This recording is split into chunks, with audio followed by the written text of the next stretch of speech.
Madame, Messieurs, il est 19 heures à Abidjan, 20 heures à Douala au Cameroun. Voici le journal. Samedi dernier, le leader du GPS, Guillaume Soro Kibafouri, ancien Premier ministre et président de l'Assemblée nationale de Côte d'Ivoire, a annoncé le retour progressiste des exilés de son parti en Côte d'Ivoire, une situation qui sans doute apportera un sursaut dans le cadre de la réconciliation nationale et surtout des préparatifs de la présidentielle de 2025 après avoir échangé avec le président Alassane Ouattara. Le développement, c'est dans un instant. Madame, Monsieur, bonsoir. Vous suivrez le journal sur Pan-African Media dans le cadre de Pan-African News. Vous êtes nombreux à nous regarder. Entrons dans cette actualité avec la Côte d'Ivoire où le leader des générations des peuples solidaires a annoncé samedi dernier le retour progressif d'une vague des exilés qui avaient fui la Côte d'Ivoire pour l'étranger. Après les épisodes de 2010 et de 2011, il a ainsi annoncé à l'opinion nationale et internationale que ceux-ci sont de retour, ce qui marquera sans doute un sursaut dans le cadre de la résolution de ce conflit entre le pouvoir et l'opposition, mais aussi et surtout dans le cadre des préparatifs de la présidentielle de 2025, après que Guillaume Soro Kibafouri ait échangé avec le président de la République, Alassane Ouattara. Regardons. Dans une démarche en faveur de la paix et de la réconciliation en Côte d'Ivoire, l'ancien Premier ministre Guillaume Soro a annoncé le retour progressif des cadres de son parti, Génération et Peuple solidaire en exil, marquant le début de cette initiative, une première vague dirigée par son chef de cabinet, M. Ouattara Tomark, est arrivée à Abidjan samedi 6 avril 2024. Suite aux récents efforts de décrispation politique, notamment la mesure de grâce présidentielle accordée à ses proches et les échanges cordiaux avec le président Alassane Ouattara la semaine dernière, Guillaume Soro souhaite consolider la réconciliation nationale et préparer une élection présidentielle ouverte, inclusive, transparente, loyale et exemplaire en 2025. Le retour des exilés marque un pas significatif vers la réunification du pays après plusieurs années de tensions politiques. Les membres de la première vague d'exilés ont été chaleureusement accueillis par des sympathisants et membres du GPS à leur arrivée à l'aéroport d'Abidjan. Cette occasion a été l'occasion pour M. Ouattara de souligner l'engagement du parti envers la réconciliation et l'unité de la Côte d'Ivoire, même si Guillaume Soro lui-même n'a pas encore fait mention de la date à laquelle il pourra lui aussi à nouveau fouler le sol de la terre d'espérance. C'était l'occasion pour M. Ouattara de souligner l'engagement du parti envers la réconciliation et l'unité de la Côte d'Ivoire, même si Guillaume Soro lui-même n'a pas encore fait mention de la date à laquelle il pourra à nouveau fouler la terre d'espérance. Nous sommes ravis de revenir dans notre pays natal et de contribuer à la construction d'une Côte d'Ivoire paisible et prospère, a déclaré M. Ouattara Tomark lors d'une brève allocution. Nous soutenons pleinement les efforts de réconciliation initiés par M. Soro et nous travaillerons en étroite collaboration avec les autres acteurs politiques pour garantir des élections justes et transparentes en 2025, a-t-il ajouté. Alors que la présidentielle de 2025 approche dans ce pays d'Afrique de l'Ouest, Soro, un des visages majeurs de la politique ivoirienne, envisage faire amende honorable en se rapprochant davantage du maître du jeu actuel, ceci dans l'optique de mieux placer les pions. Allons cette fois-ci en République tchadienne où la classe politique émet des inquiétudes quant à la transparence des élections du 6 mai 2024, présidentielle bien évidemment, où l'opposition se pose mille et une questions quant aux régularités qui pourraient survenir dans le cadre de ce scrutin où le président de la transition Mahamat Kaka est à la tête d'une coalition d'au moins 210 partis politiques. Également, on peut souligner le fait qu'au moins 10 candidatures ont été rejetées par la Cour constitutionnelle, ce qui n'est pas du goût de l'opposition qui entend faire face à celui-ci qui, d'une manière ou d'une autre, s'est accaparé du pouvoir d'une manière inconstitutionnelle. Regardons. À quelques jours du lancement officiel de la campagne présidentielle au Tchad, deux candidats se sont empressés d'emboîter le pas. Le démarrage de la campagne prévue pour le 14 avril 2024, les rues de plusieurs quartiers de la capitale N'Djamena sont déjà décorées d'affiches du président de la transition, Idriss Déby Itno, et de son redoutable adversaire, Succès Masra. Une situation qui pointe des accusations sur ces deux candidats d'être entrés en campagne dès le 1er avril 2024. Pour le candidat numéro 10 de la liste électorale, Dr Nassera Dimarga, c'est une situation frustrante et grave qui décrédibilise déjà le processus électoral du 6 mai prochain. Il a d'ailleurs déclaré que l'équité n'est pas respectée car ils vont totaliser 35 jours de campagne contre 21 jours comme le prévoit le code. De plus, un autre candidat de la liste, l'ancien Premier ministre Albert Payami, a également indiqué que l'Agence nationale de gestion des élections est incapable d'indexer clairement les auteurs de cette violation grave du code électoral. Il a ajouté que la classe politique n'est pas surprise d'une telle manœuvre car cela traduit clairement le manque d'autorité, le manque de neutralité, l'incapacité de l'administration électorale et celle-ci se dit inquiète quant à l'avenir de ce processus électoral qui commence. C'est donc une situation chaotique occasionnée dans le pays qui met en mal la stabilité du bon processus électoral. Pour l'heure, l'Agence nationale de gestion des élections est accusée de partialité. Face à la situation, l'organe électoral a exigé au chef de la transition Kaka et son premier ministre Massara de faire retirer leurs affiches de leur lieu d'occupation. Par ailleurs, les autres candidats en lice pour ce scrutin présidentiel de 2024 ont également menacé la classe politique d'entreprendre des actions pour riposter et se faire entendre si les affiches ne sont pas retirées d'ici 24 heures. L'on peut observer clairement à travers toutes ces manœuvres une rivalité et surtout une bataille musclée entre le président de la transition tchadienne Idriss Déby Itno et son premier ministre Succès Masra. Alors cette fois-ci, en Afrique australe, confronté à l'hyperinflation et la dévaluation du dollar zimbabwéen, le Zimbabwe a décidé de mettre sur pied sa nouvelle monnaie appelée le ZiG qui sera adossée sur l'or. Ceci est lié à la dévaluation à 100% de sa monnaie ou encore son dollar zimbabwéen par rapport au dollar américain. La monnaie est à l'État ce que le sang est au corps humain. La souveraineté commence avec la monnaie. Et ça, le Zimbabwe a tout compris. Car le 6 avril 2024, ce pays d'Afrique de l'Est a lancé une nouvelle monnaie. Selon le gouverneur de la Banque de réserve du Zimbabwe, John Mushayavanu, le ZiG sera ancré sur les réserves d'or et sur un panier de devises étrangères. Les billets seront en coupure de 1, 2, 5, 10, 50, 100 et 200. En outre, il y aura des pièces d'un demi et d'un quart de ZiG. Rappelons que le ZiG, la nouvelle monnaie nationale, remplacera le dollar zimbabwéen, une des monnaies les moins performantes au monde et qui se déprécie très rapidement, faisant perdre aux Zimbabwéens leur pouvoir d'achat.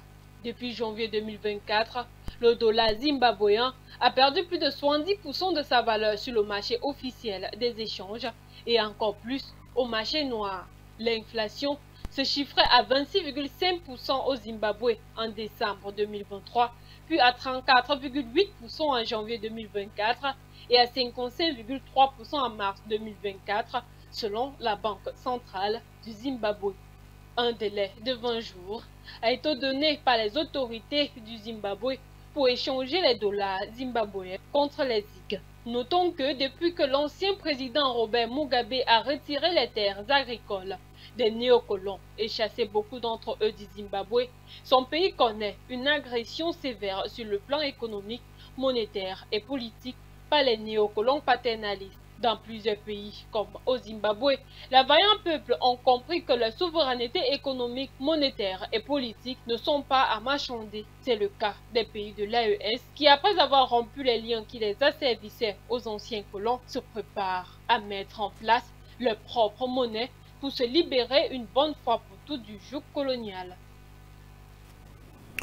Parlons dès à présent de relations internationales. Le président du Kenya, William Ruto, s'est rendu à Bangui à l'effet de rencontrer son homologue, le président Faustin Archange Touadéra, à l'effet de renforcer leur coopération bilatérale. Le Kenyan était sur le sol centrafricain pour une visite de travail de 24 heures.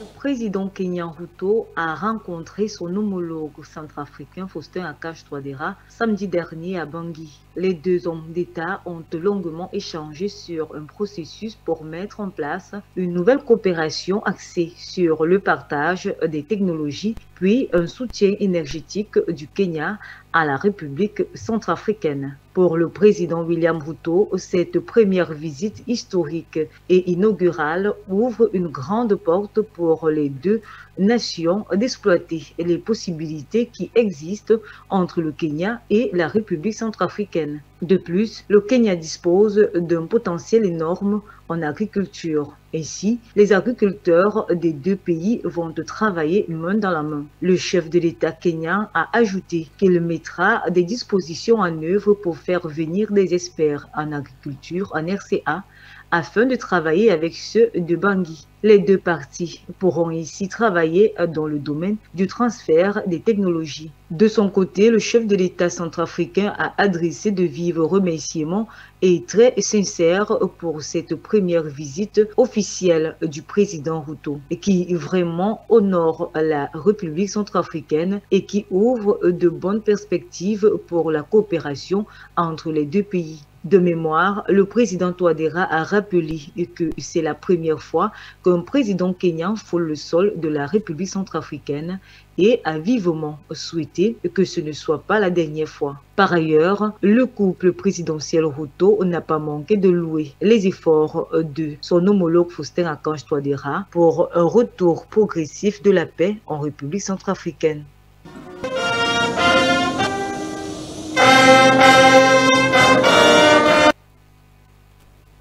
Et si nous restons toujours en Afrique centrale, dans une note parvenue à la presse 8 avril 2024, le système des Nations Unies mentionne que le M23 renforce sa présence autour de la cité Menas, l'axe qui mène à Goma. Une situation alarmante, souligne Boubacar Kouvou.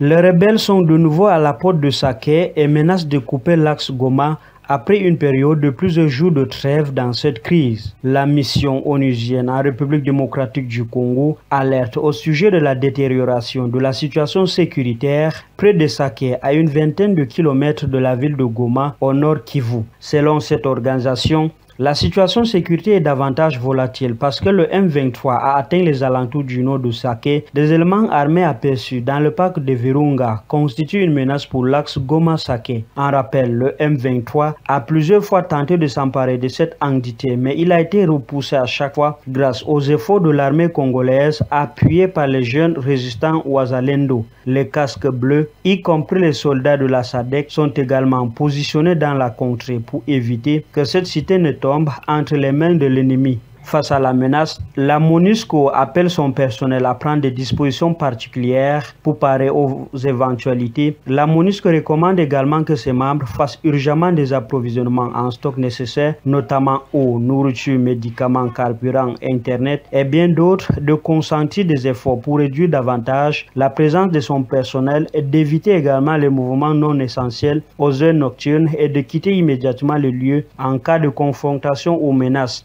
Malgré une accalmie apparente, pleine d'incertitudes, Saké est constamment visé par des obus qui y font des victimes parmi les civils. Le M23 est accusé par les forces vives d'être à la manœuvre.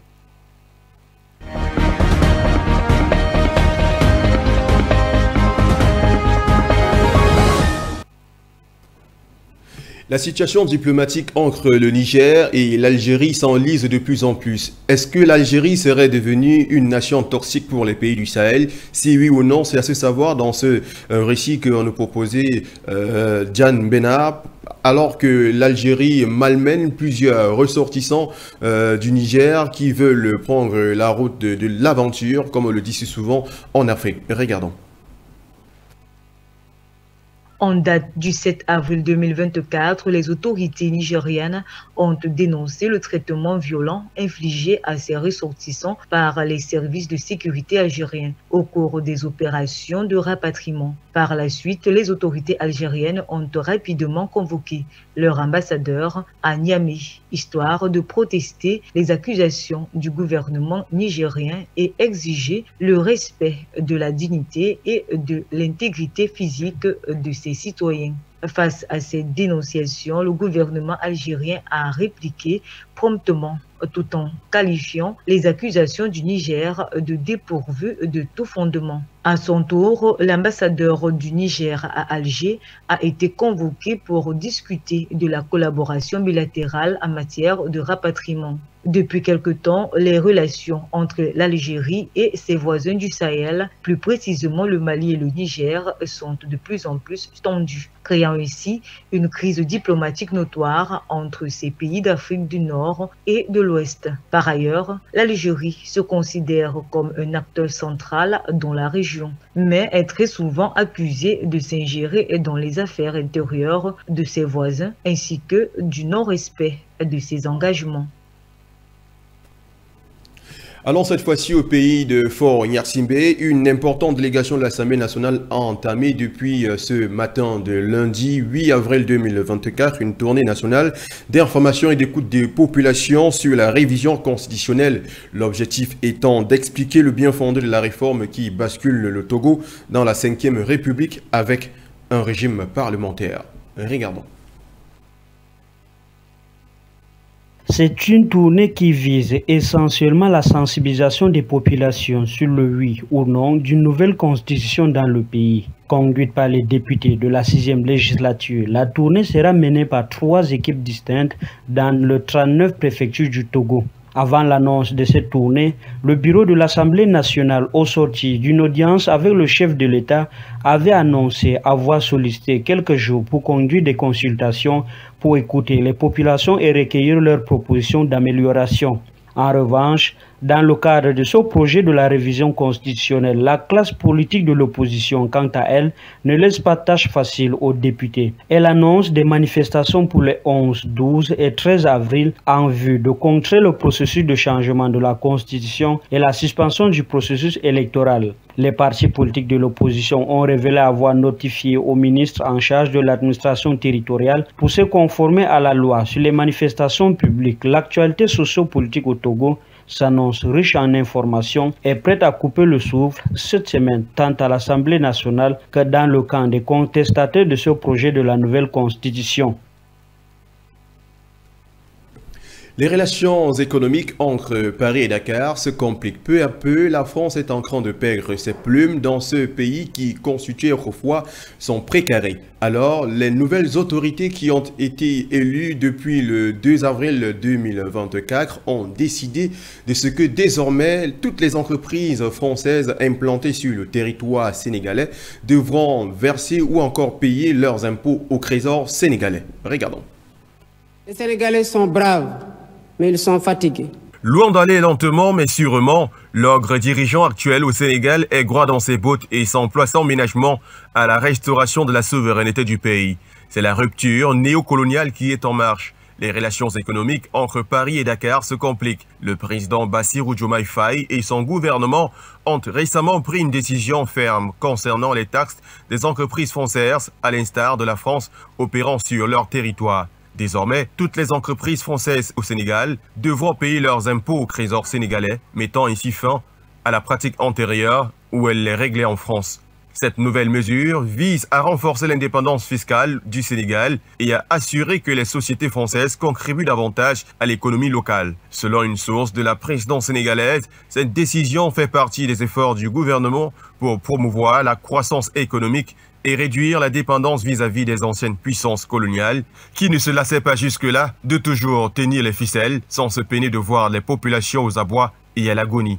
Alors qu'ils viennent à peine de remplacer Macky Sall et compagnie, les nouvelles autorités sénégalaises affirment que cette initiative permettra de garantir une juste contribution des entreprises étrangères conformément aux bénéfices qu'elles tirent de l'environnement des affaires sénégalais. En payant leurs impôts directement au trésor sénégalais, les entreprises françaises, surtout, devront s'acquitter de leurs obligations fiscales envers l'État hôte et soutenir les initiatives de développement économique et social du pays. Bien que cette décision puisse représenter un changement significatif pour les entreprises basées au Sénégal, dont les anciens traités de Paris leur bénéficiaient, il est important de noter que le gouvernement a également manifesté sa volonté de maintenir un environnement commercial attractif. Le nouveau président Bassirou Diomaye Faye a exprimé son désir de travailler en étroite collaboration avec les investisseurs étrangers et de créer un climat de respect mutuel et de partenariat gagnant-gagnant. À 44 ans, Bassirou Diomaye Faye est devenu le plus jeune président du Sénégal et compte entreprendre des actions qui vont faire des émules auprès de ses pairs africains qui sont encore loin de penser à l'intérêt supérieur de leurs États respectifs.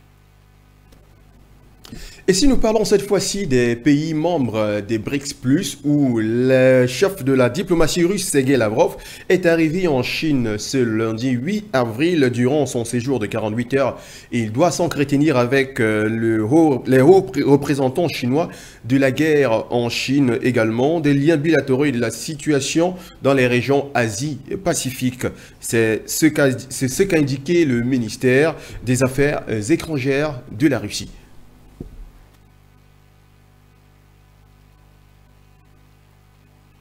Le ministre Sergueï Lavrov a atterri dans la matinée du 8 avril et séjournera jusqu'à demain 9 avril dans la capitale de la Chine, où il doit s'entretenir avec son homologue chinois Wang Yi sur un certain nombre de sujets brûlants, dont la crise ukrainienne et la situation dans la région Asie-Pacifique. Les deux dirigeants discuteront également d'un large éventail de questions relatives à la coopération bilatérale ainsi que de la coopération sur la scène internationale. Notons que la région Asie-Pacifique est un paradoxe du développement rural. Elle est le théâtre de mutations économiques spectaculaires, mais demeure confrontée à certains des défis les plus tenaces. Vaste et densément peuplée, la région abrite encore les 2/3 des pauvres du monde. Avec l'accroissement des inégalités de revenus, la pauvreté devient un phénomène de plus en plus rural et aigu. Pallier à ce problème, une bonne fois pour toutes, est le souci du Kremlin et Pékin.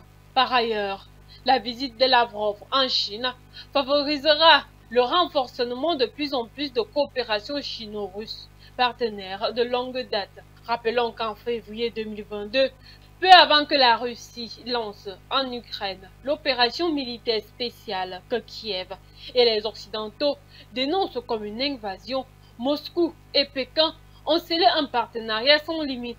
Dans ce cadre, la Russie, visée par de vastes sanctions occidentales pour son offensive en Ukraine, a nettement renforcé ses relations commerciales avec la Chine. En mars 2023, Xi Jinping s'était rendu à Moscou, réaffirmant avec Vladimir Poutine une amitié sans limite entre leurs pays qui dénoncent tous les deux l'hégémonie occidentale sur la scène internationale. Bref, la Chine, qui prône un règlement politique pour mettre fin au combat en Ukraine, se présente comme une partie neutre dans le conflit, mais est devenue le principal partenaire économique de la Russie depuis 2 ans. Risque d'embrasement dans le Proche-Orient. Depuis lundi dernier, l'Israël est accusé par l'Iran d'avoir mené une frappe aérienne sur son ambassade en Syrie à Téhéran.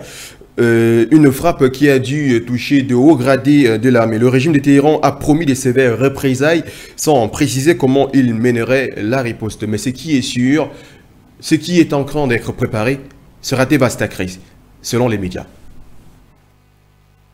Les tensions semblent avoir atteint leur paroxysme ces derniers jours entre Israël et l'Iran.